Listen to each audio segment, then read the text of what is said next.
బీజేపీలో సొంత టీంల కోసం తెలంగాణ నేతలు ఎవరికి వారు ఎత్తులకు పై ఎత్తులు వేస్తుండడం చర్చనీయాంశంగా మారింది. పార్టీలో ఎవరికి వారు తమకు పోటీగా ఉన్నారని భావిస్తున్న నేతలకు చెక్ పెట్టడానికి వ్యూహాలు రచిస్తున్నారట. ఆ క్రమంలో కాషాయ పార్టీలో ముఖ్య నేతలు తలోదారి అన్నట్టు వ్యవహరిస్తూ వారి మధ్య గ్యాప్ క్రియేట్ చేస్తుండడం గందరగోళానికి దారితీస్తోంది. పార్టీలో సీనియర్ నేతలు తమ పట్టు పెంచుకునేందుకు మొదలుపెట్టిన మైండ్ గేమ్లు హాట్ టాపిక్ గా మారాయి. ఇప్పుడు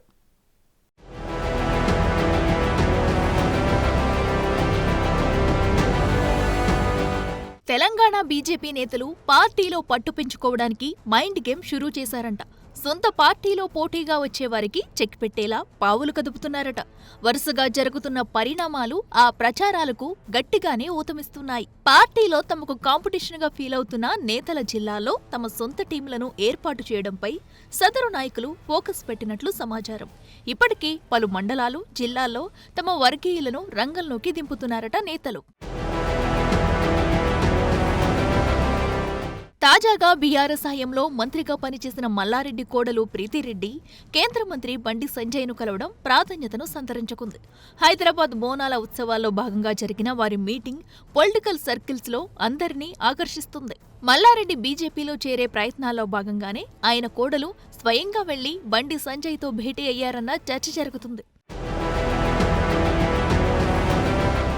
తెలంగాణ కాషాయ దళపతిగా బాధ్యతలు చేపట్టిన అనంతరం రామచంద్రరావు ఆపరేషన్ ఆకర్ష్కు తెరలేపారనే చర్చ పొలిటికల్ సర్కిల్స్ లో చక్కర్లు కొడుతుంది.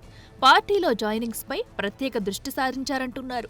ఈ నేపథ్యంలో బండి సంజయ్తో మల్లారెడ్డి కోడలు ప్రీతిరెడ్డి భేటీ అవ్వడం వెనుక మొదలుబేంటని చర్చించుకుంటున్నారు. బోనాల సందర్భంగా పాత బస్తీలో బీజేపీ నేత ఇంటిలో విందుకు బండి సంజయ్ వెళ్లగా అక్కడ ఆమె సైతం ప్రత్యక్షమయ్యారు. బండితో కలిసి భోజనం చేసినట్లు తెలిసింది.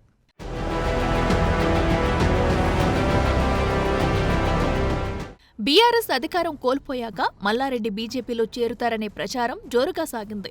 సీన్ కట్ చేస్తే తాజాగా బండి సంజయ్తో మల్లారెడ్డి కోడలు భేటీ అవ్వడం ఆ ప్రచారానికి మరింత బలమిచ్చినట్లు అయిందంటున్నారు. అదలా ఉండగా బండి సంజయ్ ప్రీతిరెడ్డి భేటీపై ఆమె స్వయంగా క్లారిటీ ఇచ్చారు. ఈ సమావేశంలో ఎలాంటి రాజకీయ ప్రాధాన్యత లేదని కొట్టిపారేశారు. అయినా ఈ ప్రచారానికి బ్రేక్ పడటం లేదట. పార్టీలో సీనియర్ నేతల మధ్య నడుస్తున్న అంతర్గత విభేదాలతో తమకు కలిసొచ్చే అంశాలపై నేతలు ఫోకస్ చేసినట్లు బీజేపీలో జరుగుతున్న పరిణామాల బట్టి అర్థమవుతుందని రాజకీయ విశ్లేషకులు చెబుతున్నమాట. పార్టీలో బండికి కొందరు నేతలకు ఏమాత్రం గిట్టడం లేదనే ప్రచారం ఉంది. ఆ క్రమంలో ఇన్ని రోజులు ఈటల బండి మధ్య కొనసాగిన కోల్డ్ వార్ కాస్త ఈ మధ్య ఒక్కసారిగా బహిర్గతమైంది. ఈ నేపథ్యంలో ఈటలకు చెక్ పెట్టడంలో భాగంగానే మల్లారెడ్డి కోడలు ప్రీతిరెడ్డిని పార్టీలోకి తీసుకురావాలని చూస్తున్నారా అనే అనుమానాలు వ్యక్తమవుతున్నాయి.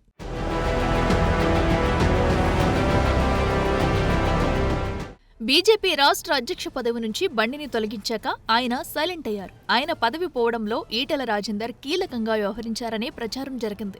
అందుకే ఆయనను టార్గెట్ చేసుకున్నారని చెప్పుకుంటున్నారు. అయితే ఎంపీగా గెలిచాక కేంద్ర హోంశాఖ సహాయ మంత్రిగా బాధ్యతలు అప్పగించిన కరీంనగర్, ఢిల్లీలకే బండి సంజయ్ పరిమితమయ్యారు. కానీ కొత్త రాష్ట్ర అధ్యక్షుడిగా రామచంద్రరావు నియామకం తర్వాత సంజయ్ కాస్త దూకుడు పెంచారు. క్రమంగా తెలంగాణ వ్యాప్తంగా సొంత టీంను సిద్ధం చేసుకోవాలని భావిస్తున్నట్లు చెబుతున్నారు. అందుకే తనకు పోటీగా ఉన్న అందరికీ చెక్ పెట్టాలని భావిస్తున్నారనే చర్చ జరుగుతుందట.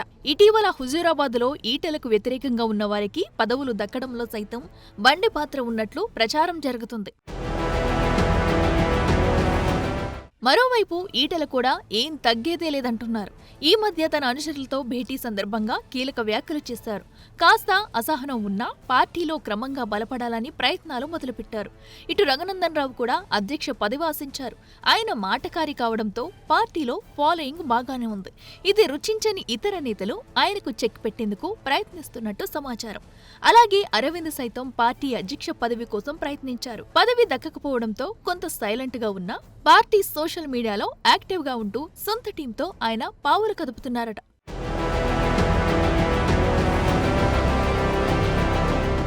పదవులు ఆశించి భంగపడ్డ నేతలకు చెక్ పెట్టేందుకు ఇతర నేతలు ప్రయత్నాలు పార్టీలో మొదలయ్యాయని చర్చ జోరుగా నడుస్తుందట. తమకు పోటీ అనుకున్న వారందరినీ ఎదగనివ్వకుండా చెక్ పెట్టాలనే యోచనలో నేతలు ఉన్నారని తెగ చర్చించుకుంటున్నారట. తెలంగాణ వ్యాప్తంగా జిల్లా అధ్యక్షులు, మండల అధ్యక్షులు, ఇతర పదవుల్లో తమ అనుచరులు, వర్గీయులనే నియమించుకుని ఆధిపత్యం కొనసాగించాలని భావిస్తున్నారని ప్రచారం జరుగుతోంది.